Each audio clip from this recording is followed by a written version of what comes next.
Coucou tout le monde, j'espère que vous allez bien. Aujourd'hui je vous retrouve avec une nouvelle vidéo. Comme d'habitude, du coup dans cette vidéo vous allez retrouver à la fois les BD, à la fois les mangas, mais aussi les romans. En bref, tout ce que j'ai pu lire durant ce mois-ci.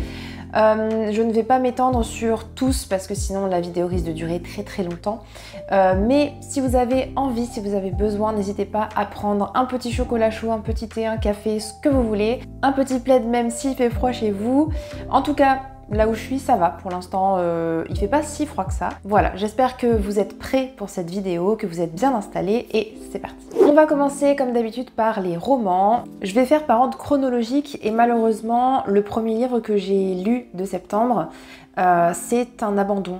Et il s'agit d'un livre qui est exceptionnellement reconnu, on va dire, dans l'univers du booktube, du bookstagram, du booktok. Je parle évidemment de Fourth Wing de Rebecca Yarros chez Hugo Roman.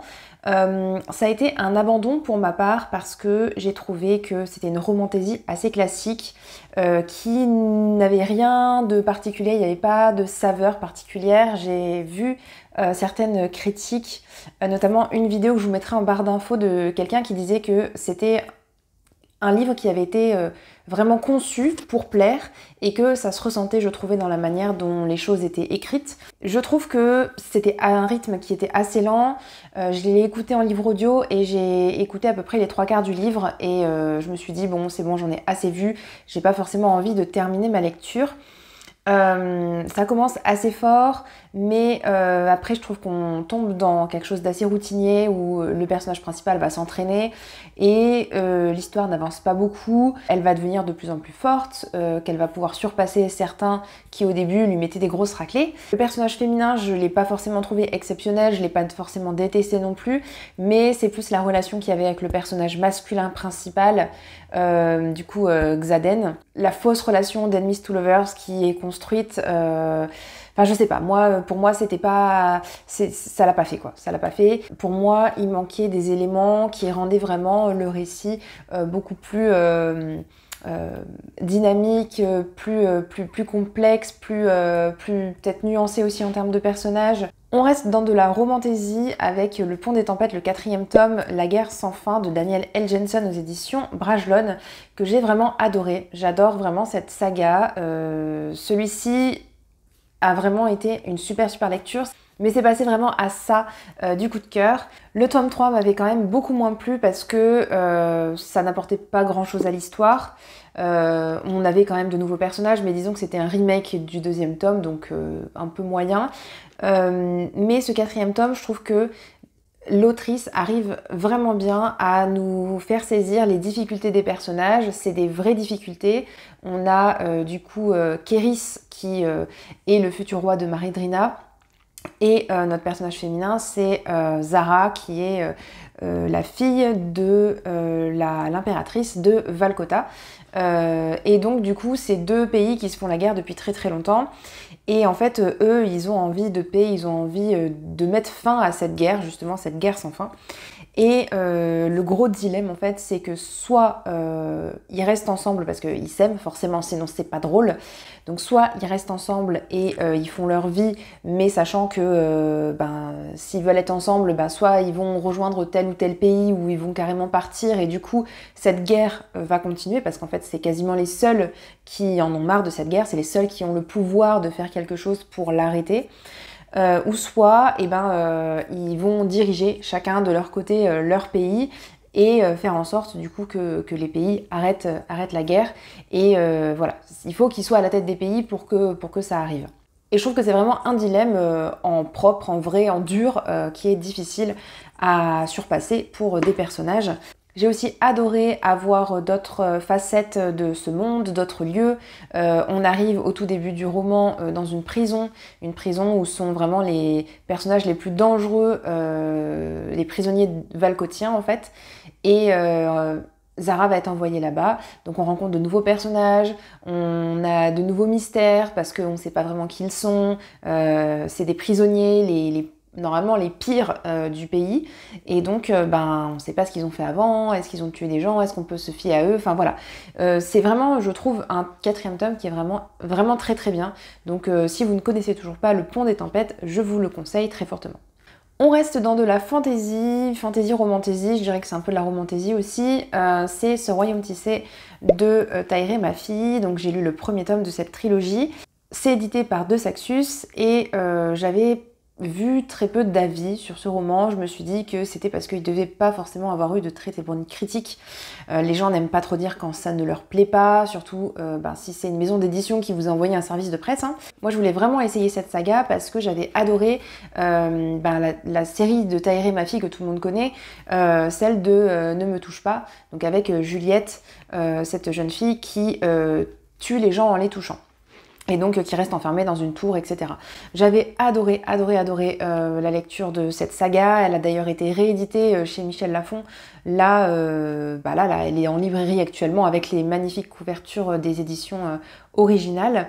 Et je suis assez triste de voir qu'il y a beaucoup de gens qui finalement n'adhèrent pas à cette trilogie, alors que moi j'avais vraiment adoré, j'avais surkiffé quoi. C'était vraiment une de mes meilleures lectures, je pense. C'est quelque chose qui m'a vraiment forgée en tant que lectrice. Et donc j'en attendais quand même pas mal de ce livre, je dois vous l'avouer. Donc ça a été un peu une douche froide, même si j'ai terminé ma lecture. Je me suis un peu posé la question si je continue ou pas, et ce qui m'a surtout dérangée dans ce livre, c'est la lenteur, la longueur, le fait que j'avais l'impression qu'on ramait. Alors de quoi ça parle? C'est l'histoire d'une jeune femme, d'une jeune fille, alors, je sais pas, elle a 16-17 ans, qui est une djinn, et comme tous les djinns, en fait, il y a les humains d'un côté et les djinns de l'autre, qui sont deux espèces différentes, si on veut, ils sont pas confectionnés de la même manière. Je crois que les djinns ont du feu qui coule dans leurs veines ou quelque chose comme ça. Et ils ont des capacités surhumaines, donc ils sont capables de travailler beaucoup plus longtemps, de faire les choses beaucoup plus rapidement. Et moi naïvement je me disais que comme ils sont extrêmement plus forts, plus doués, etc., ils auraient eu un ascendant sur les humains. Alors que pas du tout, c'est le contraire, les humains ils ont serré la vis des djinns et en fait les djinns sont relégués au moins que rien, ils font les basses besognes et en gros ils se cachent parce que voilà, j'ai pas trop compris cette logique mais voilà. Et en fait cette fille elle a une grosse particularité, c'est que c'est une héritière d'un peuple qui a été décimé, ou en tout cas on n'a pas trop d'informations sur ce peuple là. Et donc il y a des gens qui sont à sa recherche pour essayer de la rameuter et de faire en sorte qu'elle fasse revivre ce peuple de djinns et donc potentiellement qu'ils reprennent leur pouvoir. Elle vit en tant que servante pour une grande maison pour laquelle elle fait du ménage en fait, principalement la cuisine, tout ça. Et elle va rencontrer le prince du pays. Et en fait ce prince là je l'ai pas trop kiffé, c'est un personnage qui est souvent assez colérique. Il y avait un univers, il y avait quelque chose un petit peu, mais je trouvais que ça manquait un peu de concret, ça manquait d'action, ça manquait de choses tangibles auxquelles on pouvait se raccrocher. Souvent les chapitres étaient assez longs et pourtant c'était beaucoup de blabla, beaucoup de choses qui n'apportaient rien au récit. Et j'ai le souvenir d'un chapitre où le garçon parle avec son grand-père et en fait ils sont pas d'accord sur un truc et donc ça s'envoie des piques, ça s'engueule un petit peu et en fait on n'avance pas en fait, on n'avance pas, ça dure 10 pages et puis à la fin on a et la dernière phrase, alors je sais plus ce que c'est exactement, mais c'est un truc du genre, on entend une bombe exploser à côté, quoi. Donc c'est vraiment, il se passe rien, et puis au dernier moment, l'autrice va mettre quelque chose d'important, d'intéressant, qui nous titille pour donner envie de connaître la suite. C'est surtout ça qui m'a dérangée. Et en plus, voilà, du coup, on saute un peu du coq à l'âne parce que c'est des trucs qui n'ont pas forcément de lien, quoi. On nous titille juste en nous disant, voilà, il va potentiellement se passer ça, et bref, voilà. Donc, c'est un premier tome qui est un petit peu en demi-teinte, ça n'a pas été une mauvaise lecture, mais j'avoue que j'ai des fois lu un petit peu en diagonale pour passer plus vite. J'ai quand même emprunté le deuxième tome à la bibliothèque en espérant qu'il soit plus intéressant, qu'il soit plus dynamique, qu'il se passe plus de choses. Là, c'est peut-être un tome un peu introductif, mais voilà, moi je vous le conseillerais pas forcément, mais ça n'a pas été non plus une mauvaise lecture. On passe maintenant à une réécriture de conte. Pour moi, c'est un livre assez original qui mêle plusieurs contes, à la fois Peau d'âne, à la fois La Belle et la Bête, un peu de Cendrillon, un peu de plein de choses. C'est un roman que j'ai beaucoup apprécié, c'est Peau d'âne, le premier tome Les Lilas du Roi d'Aude Ziegelmeyer chez Gulfstream, que j'ai lu dans le cadre du Pumpkin Autumn Challenge. On va suivre Blanche, une princesse qui vit dans une cage dorée. Son père, le roi, est extrêmement riche, à tel point que vraiment le palais est fait d'or. Les murs sont en or, tout est en or, bref. Et le roi est extrêmement riche parce qu'il a un âne magique, qui fait caca des pépites d'or. Voilà. On comprend très rapidement que Blanche n'a jamais vraiment eu de choix dans sa vie, qu'elle a toujours été enfermée. Il y a une forêt qui entoure le jardin du palais, mais elle n'est jamais allée dehors, elle n'est jamais allée là-bas. Et c'est une fille qui a toujours voulu faire le bien, qui a voulu être gentille, qui a voulu faire plaisir à son père. Et donc il y a vraiment plein de choses qu'elle va garder au fond d'elle. Vraiment, toute cette partie est très difficile à lire. Et le roi décide quelque chose de vraiment atroce en fait, quelque chose que personne ne devrait avoir à vivre. C'est nerveux, hein, le rire c'est pas... voilà. Et voilà, c'est dit tout au début du livre, attention, trigger, warning sur tout ce qui est violence physique et violence psychologique. C'est vraiment... Vraiment, cette première moitié est assez compliquée à lire. Et ensuite, donc, il y a une fée qui arrive et qui va transformer Blanche en une créature, une bête féroce qui va se mettre à manger tout ce qu'elle trouve sur son passage. Cet enfermement va vraiment exploser et va donner quelque chose d'absolument horrible. Et donc, elle va s'échapper, elle va partir et elle va vivre comme un animal, quoi. Donc la deuxième partie, on voit plus de choses, c'est beaucoup plus dynamique, il y a beaucoup plus d'action, mais la première partie est très intéressante également. Donc pour moi, tout le roman était très bien. J'ai eu un petit peu de mal avec l'écriture en fait au début parce que c'est une écriture assez particulière. Je pourrais pas vraiment dire pourquoi, mais il y a ce côté peut-être un peu recherché, un peu compliqué par certains aspects. Et donc j'ai eu du mal des fois quand je reprenais le livre à me replonger dedans, mais sinon ça fait aussi partie de l'originalité du livre d'avoir cette plume un petit peu particulière. Il y a certains personnages qu'on a découverts, qu'on n'a pas trop creusé, donc j'espère en apprendre plus sur eux et sur la relation qu'ils entretiennent avec notre héroïne Blanche. Voilà, bref, j'ai été très contente de découvrir cette série, donc je vous la conseille très chaudement. J'ai aussi lu Bépocalypse, donc toujours dans le cadre du Pumpkin Autumn Challenge de Ariel Holtz, et c'est chez l'école des loisirs au format poche. C'est vraiment un livre que j'avais hâte de découvrir parce que on va suivre des jeunes qui sont dans un monde post-apocalyptique. Dans ce monde, dans cette ville, certaines personnes ont muté, certains animaux ont muté et il y a certaines zones qu'il vaut mieux éviter d'approcher. Et donc il y a des sortes de traces comme ça qui permettent de dire telle zone est verte, donc elle est sans danger, telle zone est rouge, il vaut mieux pas y aller. On va suivre des jeunes qui sont au lycée. La grosse nouveauté, c'est qu'ils vont accueillir des élèves qui sont des élèves un peu particuliers, qui étaient dans une zone, on va dire, clôturée, une zone fermée, parce que en fait, il y avait des mutants dedans. C'est des gens qui sont un petit peu particuliers, qui vont être rejetés, forcément, par certaines personnes. Même si c'est très décalé par rapport à notre monde, finalement, on traite de quelque chose d'assez universel qui est la différence. Le rejet de cette différence, mais aussi cette acceptation, puisque vous aurez compris tout au long du roman, on va être un petit peu dans cette optique de vouloir intégrer ces personnes-là qu'on pointait du doigt avant et qu'on rejetait au maximum. La trilogie des Sœurs Carmine d'Ariel Holtz, c'est l'une des meilleures trilogies que j'ai pu lire. Et donc j'attendais de retrouver un petit peu ce piquant, ce mordant, ce côté humour un peu noir. Je voulais retrouver ça, je l'ai pas retrouvé. J'ai trouvé que j'ai trouvé que l'univers était bien construit, qu'on amenait bien les choses, que c'était dynamique, mais j'ai trouvé que c'était peut-être un peu trop jeunesse.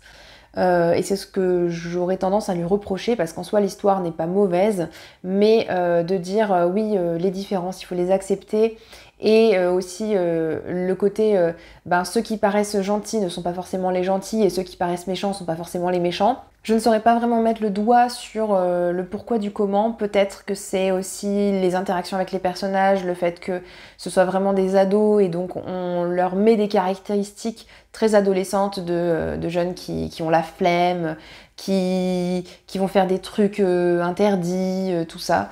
Comme je commence à être un petit peu vieille et à être sortie de cette phase-là, pour moi c'est un petit peu trop jeunesse, je trouve. Mais pour tous ceux qui sont dans la tranche d'âge, voilà, de peut-être 14 jusqu'à 16-17 ans, 18 ans même, je pense que ça peut être une très bonne lecture. J'ai aussi lu Souvenir de Marnie de Joanne G. Robinson, édité chez Monsieur Toussaint l'ouverture, qui a été une super bonne découverte. Ce qui m'a surtout marqué, c'est l'univers et l'écriture de l'autrice. C'est un livre à la base qui est destiné pour les enfants, mais en vrai, même les adultes peuvent le lire. Ça a ce côté très poétique, très doux, mais c'est recherché, c'est profond, voilà, ça pose beaucoup de questions sur l'enfance aussi, sur cet état où en fait on ne sait pas ce qui est vrai, ce qui est faux, sur l'amitié, sur aussi ce personnage qui n'est pas une petite fille ordinaire. Je vais m'arrêter là. Pour mon avis, je ferai une vidéo spéciale du livre au film, donc pour parler à la fois de la version originale, mais aussi de la version des studios Ghibli, puisque je vais en profiter pour revoir ce film que j'avais pas forcément apprécié, parce que je trouvais qu'il se passait pas forcément grand chose, mais dans le livre, je trouve que ça gêne pas du tout en fait. J'ai pas du tout ressenti ça.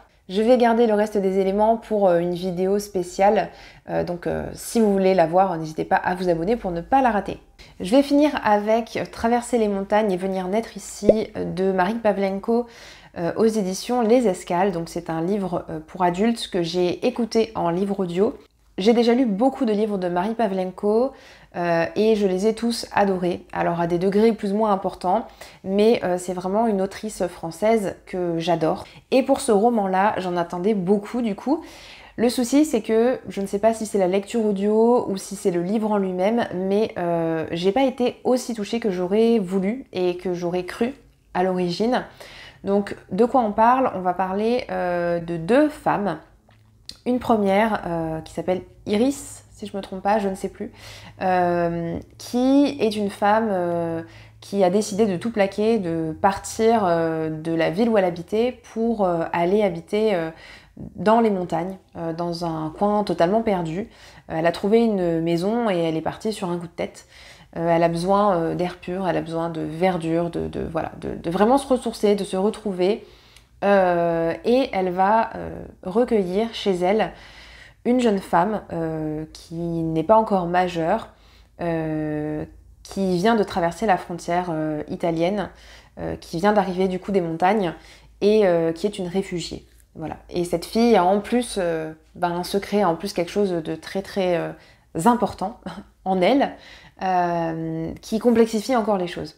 Donc en fait on suit ces deux femmes, on suit leurs deux parcours, on se rend compte que c'est deux femmes qui ont vécu des choses compliquées, qui ont perdu des êtres qui leur étaient chers, et aussi cette histoire de reconstruction, d'espoir, avec cette tension aussi de savoir est-ce qu'elle va s'en sortir, cette jeune fille, parce que l'objectif c'est de la garder, d'essayer de trouver des gens qui pourront lui donner des papiers pour qu'elle recommence sa vie en France, qu'elle puisse aller à l'école par exemple, aller au lycée, avoir le bac, faire des études, s'intégrer quoi tout simplement.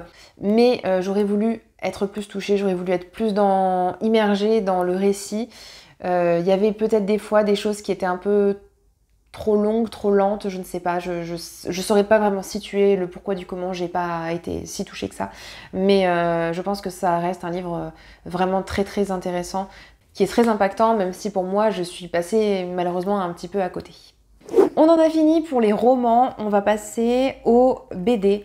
Je vais être un peu plus rapide parce que souvent pour les BD j'ai moins de choses à raconter. J'ai noté tout sur mon petit cahier en bas, c'est pour ça que je regarde là. Donc j'ai lu D'or et d'oreiller. Alors j'ai pas noté le nom des personnes. C'est mal. C'est mal. J'ai noté que les titres, donc malheureusement je pourrais pas vous dire qui sont les auteurs, mais vous les verrez sur les couvertures que je vais vous afficher. Donc j'ai lu D'or et d'oreiller, qui était une BD qui m'a un petit peu questionnée. J'ai bien aimé la première partie, la deuxième partie était beaucoup plus fantastique et partait dans quelque chose d'assez différent. On va suivre une jeune fille, un petit peu comme Cendrillon, qui est la dernière roue du carrosse. Les autres filles ne la respectent pas vraiment. Il est dit qu'un charmant jeune homme cherche chaussures à son pied dans un grand manoir. Elles vont se rendre là-bas pour le rencontrer et en espérant être l'heureuse élue. Sauf que la contrainte, c'est de dormir sur place. Les jeunes femmes ne savent pas vraiment à quoi s'attendre, elles ne savent pas vraiment ce qu'il faut faire pour réussir le défi. Seulement, l'homme, le matin, leur dit si elles ont réussi ou pas. Et il est question quand même un peu de sexualité et aussi de fantastique parce qu'on se rend compte qu'il y a des choses pas très nettes qui se passent dans cette maison. Je pense que le roman d'origine, puisque cette BD c'est une adaptation, je pense que le roman était plus intéressant, plus complet. Là, je pense qu'on a sauté pas mal de passages et du coup, il y a certaines choses qui peut-être arrivaient un peu trop vite. Je ne sais pas. En tout cas, j'ai trouvé que c'était assez particulier dans les thématiques abordées et dans la manière dont c'était abordé. Si jamais je trouve le temps et que voilà, ça me dit, je serais bien d'accord pour lire le roman d'origine. Concernant les graphismes, j'ai trouvé qu'ils étaient vraiment très bien réussis, très colorés. Bref, ça reste quand même une bonne lecture. J'ai aussi découvert Tombée de la Lune, qui est une BD qui était très jolie, très éthérique, très douce, et qui me fait beaucoup penser à Souvenir de Marnie dans sa thématique. Donc c'est l'histoire d'une jeune fille qui a perdu sa mère, qui ne l'a jamais vue d'ailleurs, ne l'a jamais connue. Elle est malade et elle va arriver dans un sanatorium où elle va rencontrer une jeune femme qui vient la voir la nuit et avec laquelle elle va se lier d'amitié. Voilà, donc c'est peu ou prou le même schéma que Souvenir de Marnie. C'était une super jolie histoire qui traitait de l'amour familial et notamment de l'amour entre une mère et sa fille. Et voilà, une petite BD que je vous conseille. J'ai lu Le Baron Perché, qui est aussi une adaptation d'un roman. J'étais un peu moins fan de cette BD, que ce soit au niveau des illustrations, mais aussi au niveau de l'histoire. C'est un jeune garçon au tout début de l'histoire qui est un jeune baron, du coup, d'une famille aisée, qui, suite à une altercation avec ses parents, décide de monter dans un arbre et de ne plus bouger. Il leur dit non, moi je ne descendrai plus, je resterai toujours dans les arbres. Et donc, il tient sa promesse. Enfin, sa promesse. Il tient son engagement. Tout au long de sa vie, il va vivre dans les arbres, il va se construire sa petite cabane. Bon, les gens le prennent du coup pour un peu un fou, pour un gars un peu atypique, hein, de toute façon il l'est. Et on va voir comment il va se débrouiller pour se nourrir, donc pour chasser, comment il va aussi réussir à garder, mine de rien, un contact avec les autres humains qui vivent eux par terre. C'est une sorte d'allégorie de la liberté finalement, de ne pas se cantonner à ce que la société attend de nous, de voir en dehors des cases et de faire finalement ce qu'on veut. J'ai lu également Le Temps des Pivoines qui se déroule durant le Moyen-Âge au XIe ou au XIIIe siècle, je ne sais plus. Ça retrace vraiment l'époque du Moyen-Âge. Je trouve que les illustrations ne donnaient pas du tout cet aspect... Enfin voilà, c'est des illustrations qui collent pas vraiment avec l'histoire, j'ai trouvé. La couverture me donnait extrêmement envie et au final, l'histoire était bien, mais c'était pas forcément ce à quoi je m'attendais, donc j'ai été un petit peu surprise. Je pense que niveau réalisme, on est plutôt pas mal, on n'est pas du tout dans quelque chose de fantastique ou quelque chose de fantasmé. On est vraiment ancré dans cette période-là avec un meunier qui a quand même une place importante dans les villages et qui va se ranger plutôt du côté des villageois et essayer de faire entendre raison au seigneur qui lui n'a envie que d'une chose, c'est d'avoir un beau château, d'avoir du confort, d'avoir de l'argent et il s'en fiche un petit peu de ce que les autres peuvent vouloir. On parle aussi un petit peu d'amour, de famille, mais voilà, ça m'a pas forcément transcendé. J'ai lu Les Belles Personnes de Chloé Cruchaudet. Là, je m'en souviens parce que je connais Chloé Cruchaudet. J'ai déjà lu cette autrice par le passé, donc voilà. Donc je sais que c'est Chloé Cruchaudet. C'est une BD assez particulière puisque on va retrouver plusieurs petites histoires qui retracent la vie, un moment de vie d'une personne qui n'est pas connue. Des inconnus ont écrit de courts textes sur une personne qu'ils connaissaient, une personne qu'ils admiraient, une personne qu'ils trouvaient particulièrement intéressante ou intrigante. Et à partir de ces textes-là, elle en a fait des BD. On ne comprend pas forcément tout, puisqu'on a vraiment des courts moments de vie. Et ça m'a fait penser un petit peu, je pense que vous devez connaître sur Instagram le compte Merci à cet inconnu, merci à un inconnu, je sais plus comment ça s'appelle, où justement c'est des gens qui remercient des inconnus. Donc oui, merci à cet inconnu qui m'a laissé sa place dans le bus, merci à cet inconnu qui m'a laissé ce petit mot, voilà. Et ça me fait penser un petit peu à ça, dans l'idée. Très rapidement pour ces 3 BD là, ce sont des BD soit dont je vous ai déjà parlé, soit dont je vous parlerai prochainement. Donc j'avais lu Roi Ma, qui était une BD sur la jeunesse d'un Algérien. Je vous en parle plus dans cette vidéo là. J'ai également lu le 2e tome de Magda, cuisinière intergalactique. Je vous ai parlé également du 1er tome dans cette fameuse vidéo. J'ai beaucoup aimé retrouver Magda et son concours de cuisine intergalactique, où il y a encore plein de choses super intéressantes à découvrir.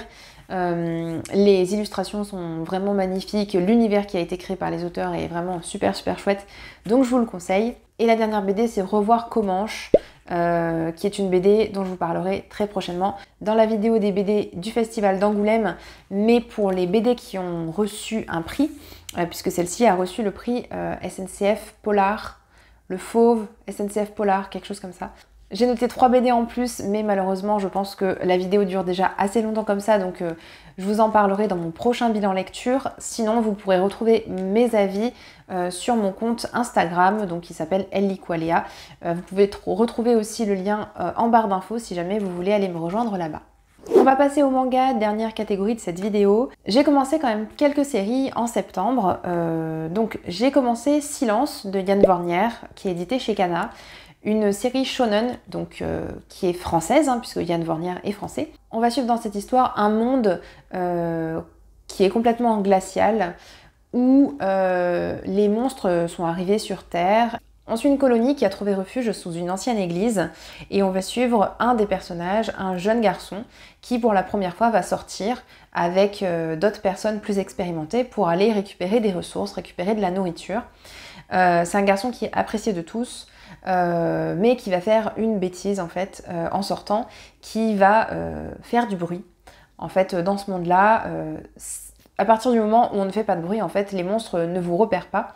Le problème, c'est qu'il est novice et donc il va faire cette bêtise et il va mettre en danger la personne qui l'accompagne. Mais il va rencontrer une femme qui, elle, a des clochettes et qui ne s'empêche pas de faire du bruit en fait.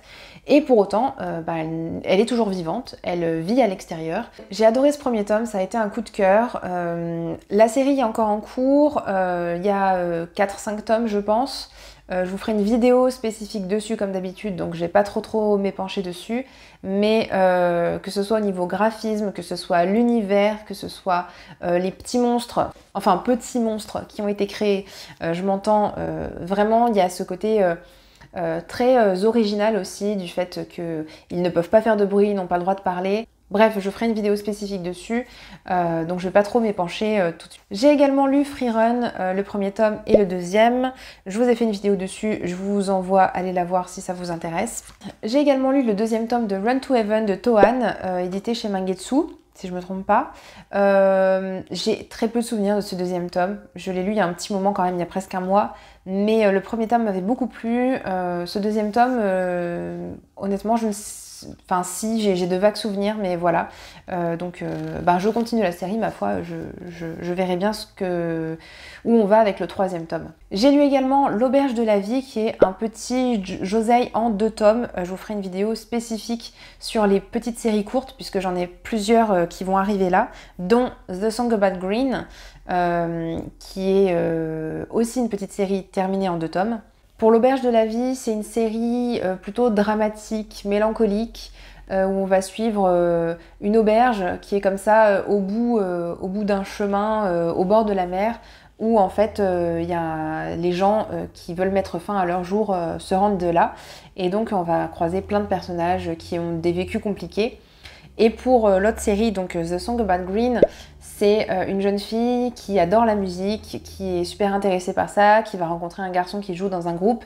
Et c'est une petite romance assez douce sur fond de musique. Et pour finir, j'ai aussi lu ce premier tome donc de Sérénade pour une pluie de larmes de Haruka Kawachi chez Kana. Je vous ai fait une vidéo, c'est d'ailleurs la dernière vidéo de ma chaîne je pense, donc je vous la mettrai dans le petit i si ça vous intéresse. Pour le résumé, on va suivre Ina, une lycéenne, qui, alors qu'elle était en cours de musique, va se retrouver propulsée à l'ère Meiji, donc il y a plus de 100 ans en arrière. Elle y rencontre Inako, une jeune fille qui lui ressemble comme deux gouttes d'eau. Elle a perdu le collier que sa grand-mère lui avait confié et donc il faut absolument qu'elle le retrouve et aussi qu'elle réussisse à retourner dans le moment présent. J'ai beaucoup aimé ce premier tome, mais si vous voulez en savoir plus, je vous laisse aller voir ma vidéo. Voilà, ma vidéo est terminée, j'espère qu'elle vous aura plu. C'était largement plus long que ce que j'avais prévu. Je vous souhaite de très bonnes lectures et je vous dis à bientôt dans une prochaine vidéo. Ciao ciao!